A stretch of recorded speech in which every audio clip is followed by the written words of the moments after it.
Imagine creating the life of your dreams using only a pen. This is Robert Manni, host of Guys TV, and this week my special guest is automatic writing teacher Michael Sandler. It all starts right here, right now on Guys TV. You can also catch me on KCAA Radio here in Southern California, Guys Radio, my worldwide podcast, and we're now on UK Health Radio all weekend long. Guys TV, Guys Radio, thanks for your support.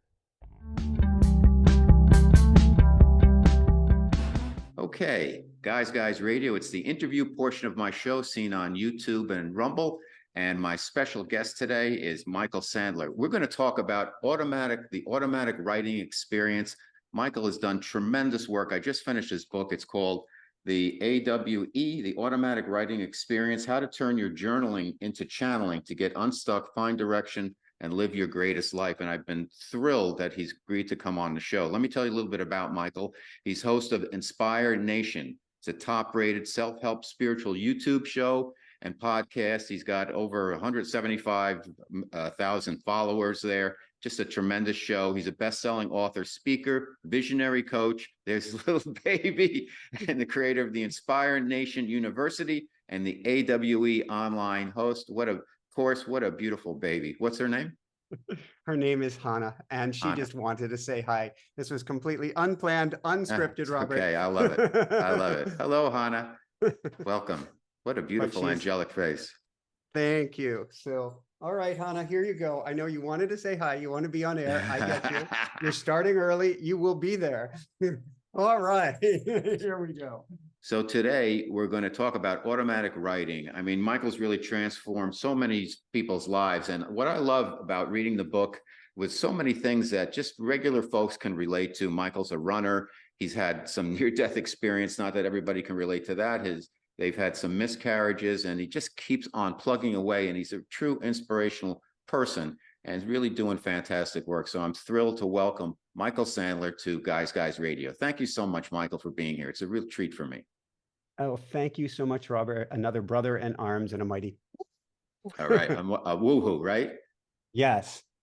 So let's start right at the beginning. You teach automatic writing, and that's what primarily one of the things you're known for, though you do a lot of other work. What exactly, for people out there, because I think it's a practice that we should all attempt to do, and we can all do, but exactly what is it and how does it work? Automatic writing in its simplest form is a process where you go into a quiet mind. You could go into a state of prayer where you don't have to worry about chatter going on in the mind, but the mind has detuned so that it can change frequencies and tune into a higher level vibration. So on a frequency level, we're tuning into something greater than ourselves. On a physical level, we're putting pen to paper after we write out a few simple prayers. And basically what happens is something starts to write out on the pen before us, but something not coming from the thinking mind. You are loved. Everything is good. You're doing great work, Robert, for instance. And on it goes. And suddenly you find yourself in dialogue with, we can call it angels, guides, we can call it inner wisdom. I joke and say you can call it, the great cheeseburger or vegan cheeseburger in the sky. You can label it whatever you want, but more wisdom is coming to you than you have in the noggin. And it changes everything about your existence. And it's ridiculously easy to do. I couldn't channel, I couldn't do anything. And the words just started flowing and coming more and more and more. And then as a scientist, I said, wait, there's a way that we can make a formula behind this, and we can make it easy for people to do. And that's what I did. But it changes what I call your frequency, your vibration, how you vibrate. At the same time, your understanding of the world shifts. I call it becoming a mystic, or a mystic in training. You're no longer stuck in the world, but you're participating on it while having a higher level vantage point. That gets your stress levels down, your anxiety levels down. It's like having a coach on the other side of the veil. Where do I go today, Robert? How do I step forward? What do things look like? And it changes each step of the way so that you are no longer, I'm going to go real old school, Robert. You are no longer the Pac-Man being chased by the ghosts, but you're the one holding the joystick. And that changes the entire game. Mm-hmm. Amazing. So it sounds like a lot of people, they attempt to meditate and they get the monkey chatter, and there's a little bit of the right brain, left brain thing going on. And it's very difficult people to even meditate for a few moments. And to get to the point where you can do automatic writing, when I was reading your book, I was thinking about remote viewing, where the way remote viewing works is you kind of shut down subconsciously one part of your mind so the information can flow through your subconscious, and you can do that remote viewing, which is seeing what's going on in other places, times, etc., because you're not cluttered. So how do you get to the state when you can do automatic writing? And could you please help articulate what I just threw out at you in terms of how the brain works with the frontal lobe and the right brain and the left brain and all that chatter getting in the way? Okay, let's take it first with a rock concert. Robert, you ever been to a rock concert? Oh, of course. Okay. You ever heard the music so loud at a rock concert you couldn't think, but you were Yes. in this state of elation, this joy, the whole, it's a sea of humanity moving all at once, going to this frequency without thought. Mhm. You've just hit the state of automatic writing.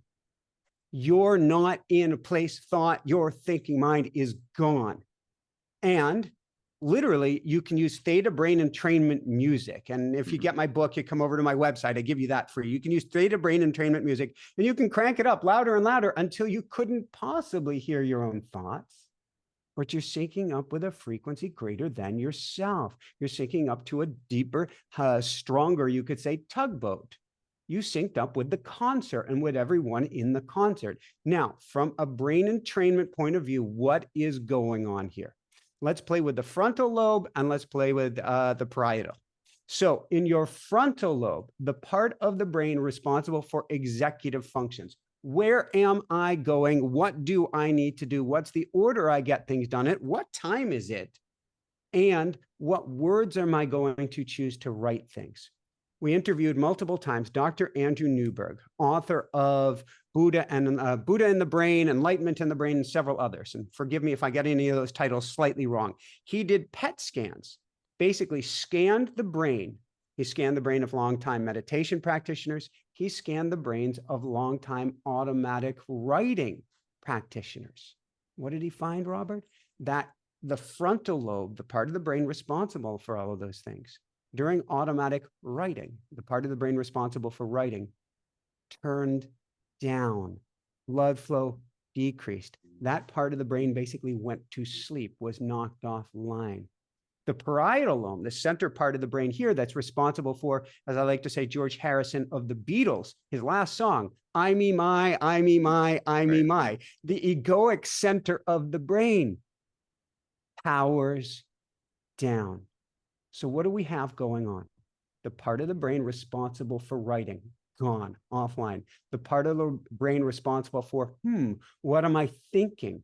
Even the I behind thought, gone offline. Now, in that state, and you don't have to do anything. There's a few practices that help you get there. Ridiculously simple. And you turn up the music so you don't have to, well, am I thinking? Am I not thinking? Drown it out. You don't have to worry about having no clutter. You don't have to be a Zen Buddhist monk in a cave for 500 days in order to write. Average person, all of a sudden you put pen to paper, and because you're without thought and you're syncing to this frequency, the words start to flow through you. Now, for some people, and it's on a bell curve, for about 10% of people, it is a tremendous amount of information they get from day one. It's words, poetry, prose, lyrics. I don't get lyrics. I wish I got lyrics. Lottery numbers? No lottery numbers. Not that I've heard of, but it's all this other good stuff, about 10% of people. Next 10% of people get just very substantial words of wisdom. Most people, about 60%, get little snippets. You are loved. Life is good. Everything's okay. And then about 20% of people, here's where it gets really interesting, Robert. They don't get words for a week or two.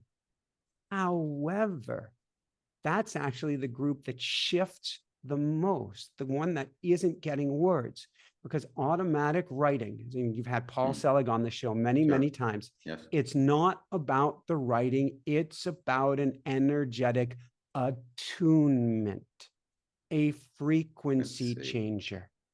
So for everyone, we start to shift. For that group that's not getting the words yet, it's like a dark cloak has been lifted off of them. That's the group that faces the most depression and anxiety and worries and concerns.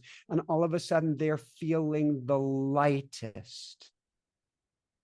And it's easy, easy, easy. You don't have to be Okay. born into, yeah, go for it.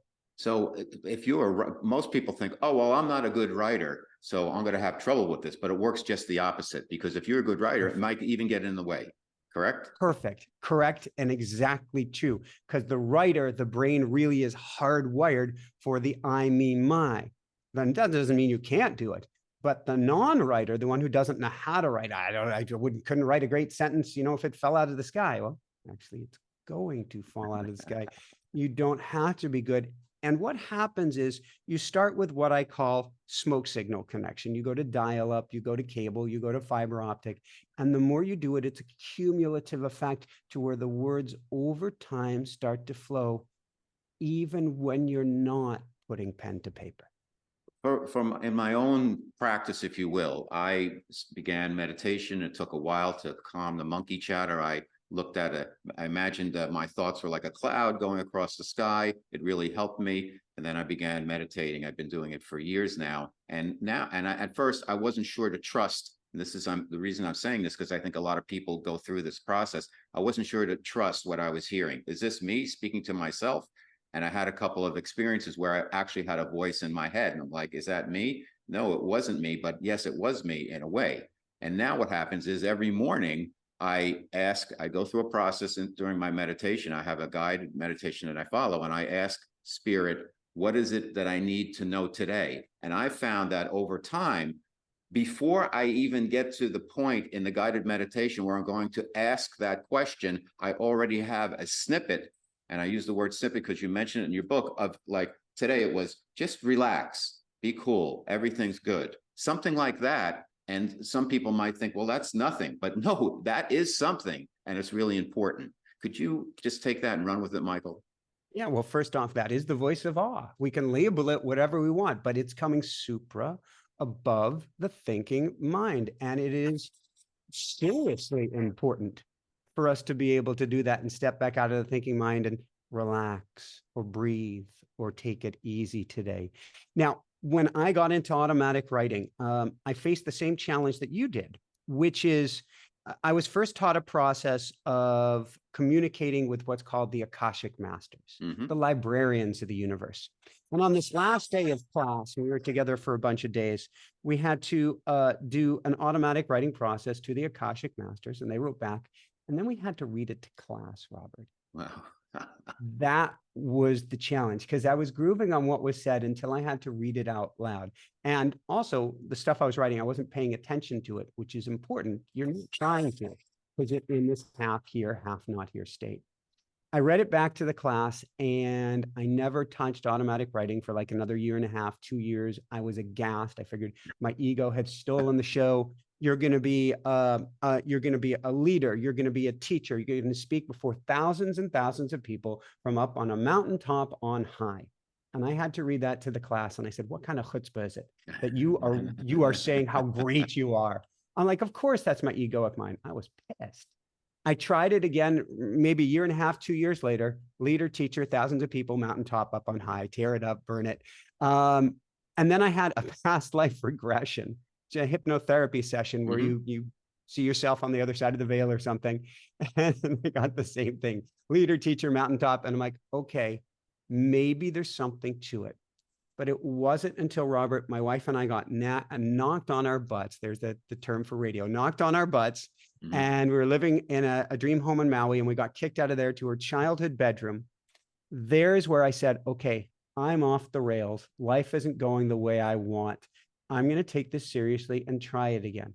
I did go get those same words at first, but I said, I'm going to suspend disbelief. I'm just going to write no matter what.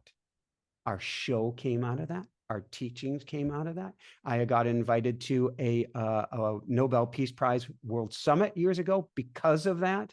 And I found myself a few years back living in Basalt, Colorado, just outside Aspen, up on a mountaintop, broadcasting hello to thousands and thousands of people. I had no idea. You just suspend disbelief. Is this my ego? Is it not? If you really think it's ego, there are two crazy simple things you can do.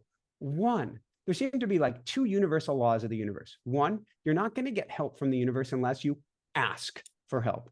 Two, if you ask, is this my ego? Your ego would love to take credit and will tell you, my ego would be basically, na, poo, poo. Yes, this your ego. The other ways you can feel into it. And this takes a little practice, but you can say, do these words feel loving, feel kind, feel supportive? They could be strong. They could tell you you get to pivot, but feel loving, kind, and supportive. That's not your ego. Nobody has an ego that's loving, kind, and supportive. Or are these words shoulding all over me? Are they saying you should have done this? Why didn't you do that? And you can feel the difference. Wonderful. Michael Sandler, my special guest, automatic writing experience. I guess the question that our audience is asking is, what happened to you? You've been through a lot. You've had near-death experiences. You had 3 miscarriages. You were a regular guy. You weren't really a spiritual person. You're an athlete, bicyclist, runner, barefoot running. What happened? You kind of gave a little snippet of it, but what happened that put you on this path? So a few things happened. First off, NDE number 1, then 7 years later, NDE number 2, then a third accident 1 year later that cracked the bones in front of my heart, behind my heart, and above my heart. That was kind of my trifecta of cracking me open, of saying, all right, the answers aren't going to come from the thinking mind of Michael. That part of me is, it's great for crossing the road, for building a show, problem solving, but it's not going to help me to evolve. But that other side, I had been given multiple glimpses of and was trying to lean into that with all I had. And so from NDE number 1, I became, sounds bold to say, I have no other way to put it. I became a lot wiser than my years, but my wiring was still my wiring, Robert. I didn't know what the heck to do with it. That's why ND number 2 happened, is because I was still going full throttle coming from the thinking mind. And then the third accident, I finally said, I surrender. Then I started into my automatic writing. Automatic writing is a cumulative bath in a different water. What triggered that for you, Michael, the automatic? How did that come into your purview, so to speak? That came in after that third accident. My wife and I were wiped out financially. She was sick, which from black mold toxicity poisoning. We got catapulted off of Maui. We ended up in her childhood bedroom, kind of an 8x10 room with twin mattresses on the floor. She's sick. We're out of funds. I have a car in the driveway. I can't even afford to get registered. And I said, I have to do things a different way. What I'm doing just isn't working. Hear a voice in your head, well, you know this process. And I'm like, yeah, all right, I get it. The time has come.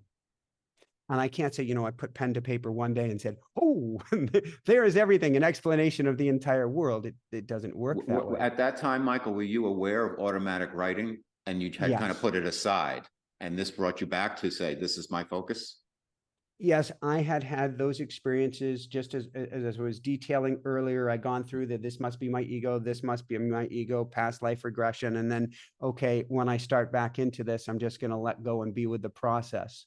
When I got to New Jersey, and it was a running joke. And if you're from New Jersey, I love you. I love you. I love you. I am. There you go. So the running joke on Maui was anywhere but New Jersey. And here I am, catapulted just outside Morristown, New Jersey. I know it well. And I said, all right, you're exactly where you didn't want to be. This is a universal joke. This means you get to do the work, Michael. And so every morning, without fail, I put pen to paper and I started to shift, Robert, and I started to grow and I started to resonate differently. And I started at the beginning, I was a total chatterbox here. I started to ground into the words. Everything shifted inside of me. And it is a cumulative exponential process. The more you do it, the more you go on this hockey stick of a curve to where you look back and you're like, wow, how much I have changed. So where did you train? How did you learn automatic writing? That's the crazy thing, from automatic writing. I went in, and it was messy and ugly in the beginning. And they taught me, whoever we call they. Now, at this point, I have a daughter. We had the 3 miscarriages, and then we had twins. And one of our twins, Miraku, it stands for miracle. So Miraku transitioned, and that's a whole nother story, midway through our pregnancy to the other side.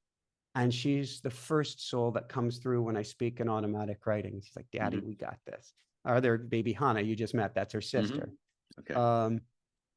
And so going in, whether it's to Miraku, whether it's to angels or guides, again, labels are not necessary. Cool, but not necessary. They taught me how to fine tune and refine this process. I liken it in a sense. I don't think I've ever said it this way, but I liken it in a sense to ayahuasca.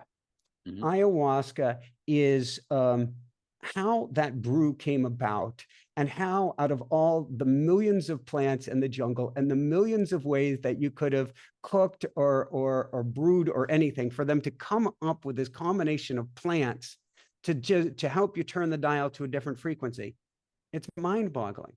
But somebody tripped across something, either in here or physically, started to play with it, and then was instructed the rest of the way how to do this. Okay. Do you think that everybody, something like ayahuasca, and I think back of the Carlos Castaneda books with Don Juan, and he basically told, the first couple of books were about taking peyote and all different types of things, and then that was out of the series of the books. And at a certain point, you asked what happened, and he said, I had to give this to you, Carlos, because you were so kind of stiff to wake you up. And that's the only reason. And now you're on your way. We don't need that. So my question, Michael, is do you think everybody goes through or needs a different level of kind of a wake-up call or a shake-up call to get to where they need to be, whether it's through ayahuasca or through automatic writing or through meditation or through self-hypnosis or Reiki or whatever? I'm looking at my daughter in my mind's eye, and I'm saying, I'm not sure, Robert, for the new gen. But each previous generation, because I'm hearing that the new gen is coming through without the, we'll use a Buddhist term here, all of the obscurations, the opacity that blocks the way of seeing the real world. We came through, you and I, Robert, we either literally or figuratively got the schnout kicked out of us growing up. Do this, don't do that, say this, don't say that, that's not true, that's not real. Right. And because of that, we closed the doors on a radio station or TV station, whatever we want, IMAX, that's always there. And it often takes a near-death experience, a wrap around a tree, an ayahuasca ceremony, diving into automatic writing, takes something to wake you up and bring you home to your true self. Now, once you're there, you can choose. Do a practice on a daily basis. It can be whichever practice works for you. For me, I stick with automatic writing every single day and multiple times a day, even though the words come through, even or especially now. But once you've opened or reopened that channel, that's where the real fun begins. It's not, oh, okay. Like if you have one ayahuasca ceremony, and you get it, that wasn't a just what I call pyrotechnics. It wasn't just interesting, but you understand there's more to the world than meets the eye. To stop there and go, okay, now I know there's more. Okay, I just get back to my regular life. That's not what the game is about. Now that you found a way to step across the doorway, it's your job to find whatever means works for you to spend time there. Or let's use Paul Selig's term. Paul Selig guides, that is. In the upper room, right? You got it, Robert. We get to start living in the upper room in whatever way works for us. So whatever it takes. Do you, Michael, haven't been, if I can ask you a personal question, just you've been doing this for a while. Is the information you get now different than you got like a month ago or 2 years ago? And like, what did you get today? Oh, okay. Beautiful questions. And what I got for today was a message on I'm going through my head here, and I write a daily newsletter based on what I got, dailywoohoo.com. Okay. So okay. I'm like, what did I write this morning? Because if I don't reread it, I don't know on a conscious level. The words keep changing. And a lot of it gets really, really profound. And because I teach it as well, I have a school of mystics and I teach this stuff. Some of it actually, I get in, like Paul, I get in arguments with the guides, so to speak, going, this can't be real. This can't be true. And they're like, test it. See how it works. Test it out for yourself. And a lot of the messages are still, and I claim no enlightenment whatsoever, but a lot of the messages are still chop wood, carry water. Mhm. But the chop wood, carry water, and what I'm referring to is before enlightenment, chop wood, carry water. It's a Zenko, and after enlightenment, chop wood, carry water. Right. But the chop wood, carry water has a different tenor to it. It has a different energy to it. So even if the words appear to be the same, because we're not linguistic beings. I like to say language is not our first language.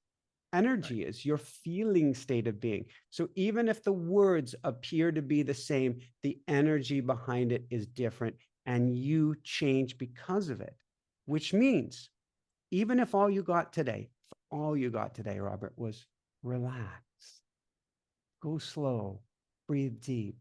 You suddenly relax, go slow, and breathe deep through the day. And this idea comes to you, and that opportunity comes to you, and this great understanding comes to you. And you go, well, that wasn't because of my automatic writing. No, actually, it exactly was, whatever that process is for you. What do you think, just to sidetrack a bit, Michael, what do you think, what is going on? What do you feel is going on in the world right now? Everybody's nervous. Everybody's hearing like a collapse, but then it's going to be good and you're going to lose your power because of solar flash for like, maybe it's 2 months, maybe it's 2 weeks, but don't worry about it because your bank account's going to go down to zero, but then it's going to get bigger again. And people are like, what? And then the insectoids show up or whatever. People are overwhelmed. They came out of 3 years of the pandemic. With the inflation, people are just at their breaking point. What are you getting information that can kind of get people to relax? And that's just, I just had Reverend Michael Beckwith on the show, and I'm sure you're familiar with him. Sure. Just had him on yesterday about what we're calling a reset at this time period. There is a part of me, how do I put this? So we're all going through challenges. No one is not. Earlier today, I'm like, oh, there's so much, both internally and feeling the energy. We all feel the energy of what's called the zeitgeist, the collective field right now. It is too much, but it's too much, Robert, by design. It's too much to help us to crack wide open. This is the cosmic wake-up call for humanity as a being. So there's each of us as a being that might wrap ourselves around a tree and wake up, and heaven forbid, and I hope that's not the case, or we may wake up another way. I was talking about the new gen. I believe that humanity is reaching a tipping point where we can learn without that pain and struggle and strife. We're not there yet. That's what this time period is about. It's about getting us to a critical mass of a wake-up call for our highest good, for the highest good of all. And I don't make light of any of it at all, but I see potential. I don't follow, I look at all the headlines almost on a daily basis. I don't dive into any of the fear mongering. I don't dive into the energy behind that, but I want to know what's my audience being exposed to today so I can help. However, that's the old news. That's the BS. That's the fear of this and that.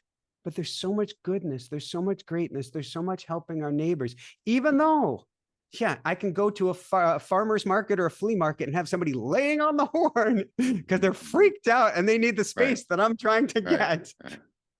But there's a lot more love going on at this time too. This is a beautiful shift masquerading as something really, really ugly. We all know the expression, no mud, no lotus. We are going through the mud right now, Robert, but I believe, I'm going to cry here in a second, it is for, that means I've hit a truth. It is for something very beautiful. And again, I will never, never, never make light of what an individual is going through, or the loss of a loved one, or anything substantial at all. But I know that we are energetic beings having an energetic experience in human form, and so much more is going on than meets the eye. Fantastic. Beautifully stated. Michael Sandler, my special guest on Guys Radio, the automatic writing experience. I love it. So let's talk a little bit about the process. So we want to get people out there to get interested in this and be willing to give it a try and really open up their abilities that are there that everybody has. So what should people do to kind of get started in terms of learning about and then first steps in AWE? So it's very simple. Obviously, I'd recommend the book, or you could even course. find, I don't know, a used copy online for like $1 or something like that. Let me just interrupt you because I read the book, and as you say, everything you need to know is in the book. You can, Yeah. it's the course right here. You should take the course, but the book has, it's chock full of information and it'll get you on the path. But I'm sorry, I interrupted. No, that's okay. And it's, you get the hardest challenge with this is you get to create a sacred time and space to do a regular practice. It doesn't have to be a long practice, but we need to have a little time either in the first thing in the morning or last thing at night. And why those 2 times a day? Because the rest of the world is quiet. Because if you do it when everybody's busy doing whatever, sort of like when I was living by Morristown, Florham Park, New Jersey, I was trying to do my automatic writing when people were trying to get into New York City, and I was getting freakazoid. That's all that was coming through. I had to do it before they got their Starbucks. We find a sacred time each and every day, and you can find a sacred place. It can be in bed. It can be a closet. I've had people do it under their stairs. I've had people do it in their garage, in their car, or in the bathroom. You find an uninterrupted place. Now you mentioned, go ahead. Yeah, I'm sorry. No, please go.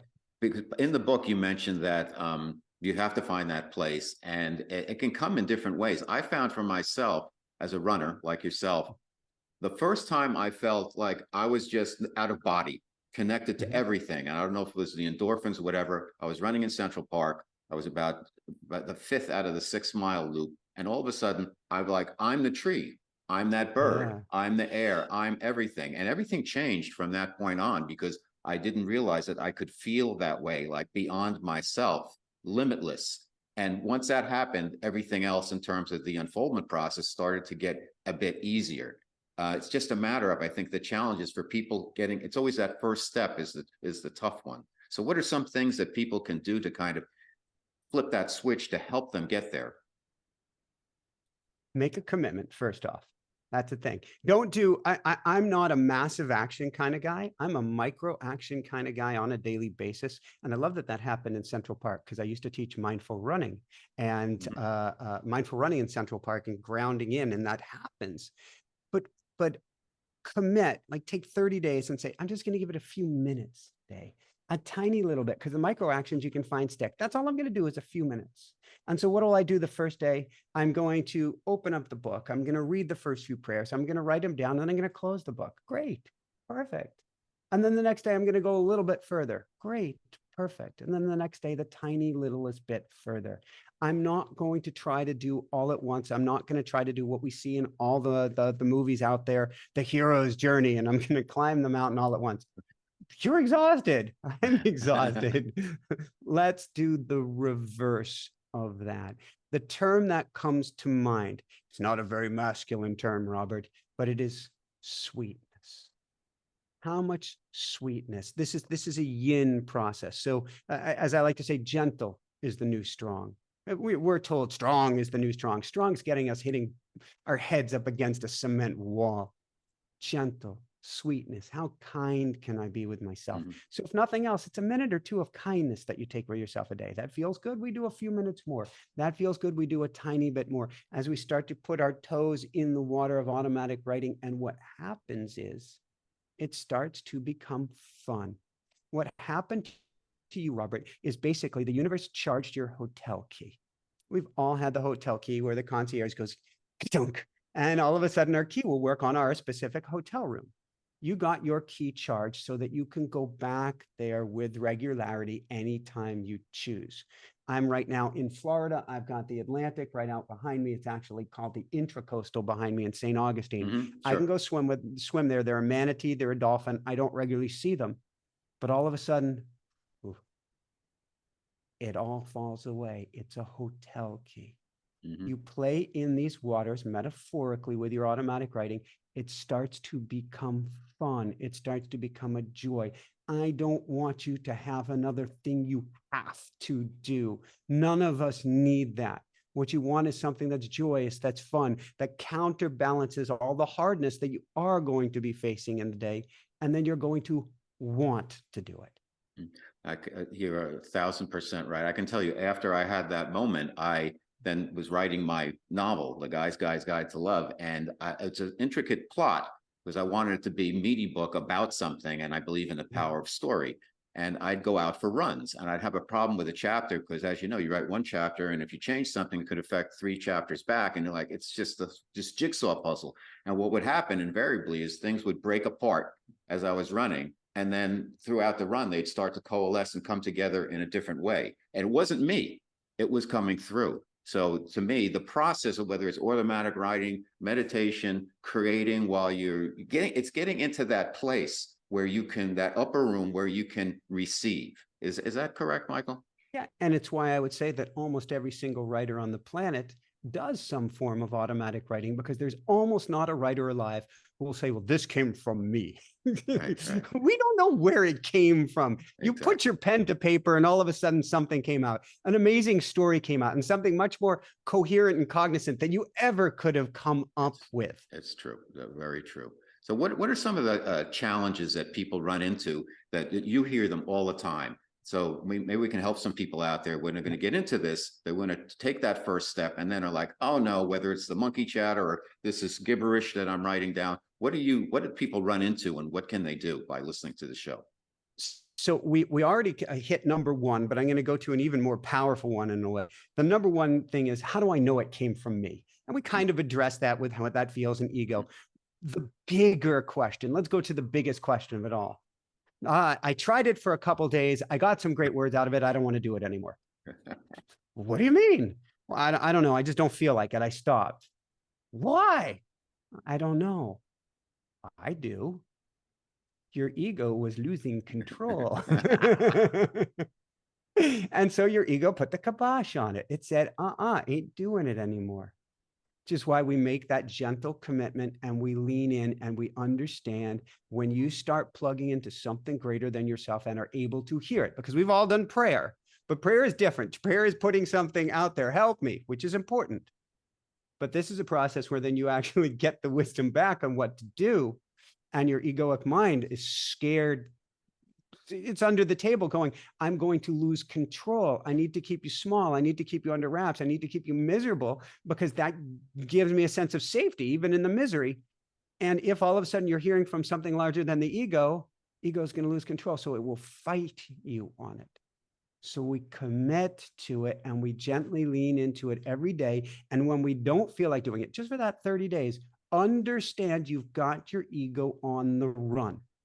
Understand that. But that's, again, why I don't want you doing too long. I just want you touching it every single day, but not too long, because I don't want you to have to fight with that guy. But what happens is over 30 days, or gal for that matter, is after that time, the ego's like, crap. I've been called out. I get it. The good news is I put exercises in the book to help you actually heal the ego at the same time. So you're not pushing away ego, because then ego is going to come back with some bigger and bigger gloves. But it's a healing process. It's a very cathartic process. Now, as part of the process, there is some type of ritual, if you will. There is a process itself to get yourself in the state where you can receive. And we did it. You did it before, and I was with you before we got on air. And I guess for the person going into the automatic writing state, you suggest an intention and some prayer. Talk to us a little bit about how people should get themselves in that state where they can be in a position of receiving. It's very similar to if you've ever been to a yoga class, unless it's a very young yoga class, there is usually some gentle music at the beginning, probably not some incense because then you'd be coughing, Right. But there is a little bit of a ritual or ceremony you go through. If you go to a Buddhist meditation ceremony, a center, there's a meditation that you go through, shamanic ceremony, there's a ritual that you go through. All of these things are basically taking you like Alice down into Wonderland. One step affects the next, accepts the next, and are opening up the tumblers of your mind. So the ritual is very, very simple. It has a few prayers. It has music to it. It has you writing out a few things, has you taking a few deep breaths, nothing that's rocket science at all. And all of a sudden, the words are beginning to flow. And now for myself, and I know for you as well, Robert, for myself, words come through before I've even finished the ritual. They're knocking on the door. Sometimes I had a YouTube live event on 111 and 1111 on Monday evening. And by midnight, they're asleep in bed. All of a sudden, they're knocking on the door and they're trying to give me a whole outline for the talk. And I'm like, I need to sleep now. Let me sleep. I didn't really win very much, but I tried. But I will still go and complete my ritual before I let the words come through because of the state that it gets me in. And here's the cool thing. When you do the ritual and you open yourself up to this higher level wisdom throughout the day, I don't have a ritual where you close it. You keep it open so that you get these profound words and guidance throughout the entire day ahead. So starting it, for instance, first thing in the morning changes the entire day, not just the 10 or 20 minutes or however long it is that you do your automatic writing, but it changes everything. And I don't want you to lose that opportunity by skipping the process or shortcutting the process. Fantastic. Michael Sandler, my special guest. Oh, the automatic writing experience. Michael's been kind enough to invite me to tomorrow's class. I'm going to take advantage of that. And I'm also committing on air with you, Michael. I'm going to follow automatic writing and see what happens to me over the next couple of months. I will be in touch with you on that. Before we leave, though, a couple of things. One, I wanted to meet Rue. You had promised he'd come out. Can we see him? Yes. So Rue is Michael's rooster?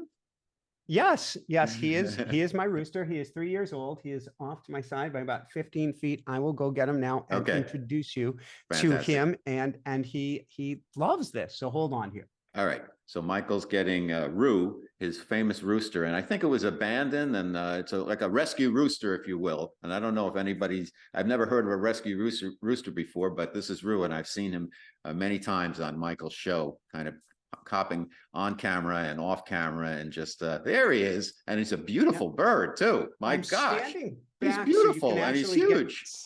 He's huge. How big he is. I don't know if you get an idea. He's the size of my head to waist and then some. Wow, he looks really healthy and full of very good energy coming out of him. Wow, amazing. You want to tell a story how you rescued him? Yeah, so it's the proverbial story. My wife and I are driving down the hill in Colorado after a sunset, and Rue had run across the road in a panic on this mountain road in the dark, Colorado. And I said to my wife, I said, if you've ever wanted to know why the chicken crossed the road, if you'll let me pull over safely and see if I can rescue him, we're about to find out. So I pulled off the car. Rue was running up and down the side of the road in a panic. He was about 5 months of age. He was a third of this size. He didn't look like the handsome rooster he is now. He couldn't be told. He's beautiful. Thank you. Beautiful.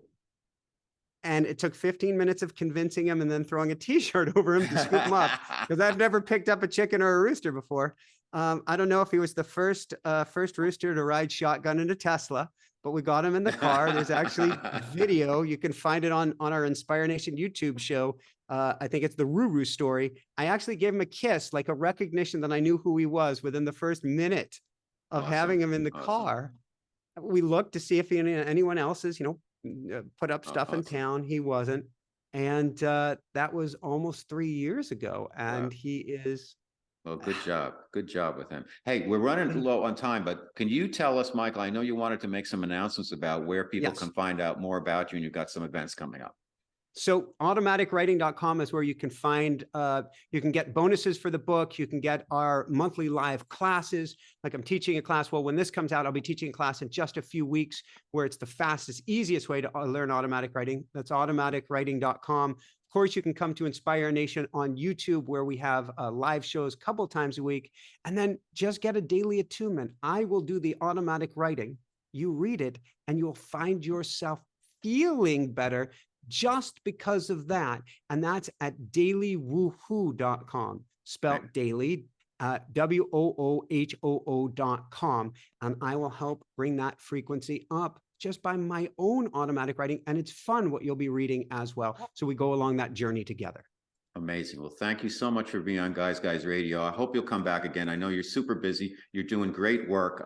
You inspire me, and I admire what you're doing. And God bless you. Thank you, Michael. Thank you so much, a mighty woohoo, or with Rue here, cock-a-doodle-doo. If you enjoy the guests and content I bring you each and every week to Guys Radio and Guys TV, please support us by subscribing and following on all our platforms. Thank you.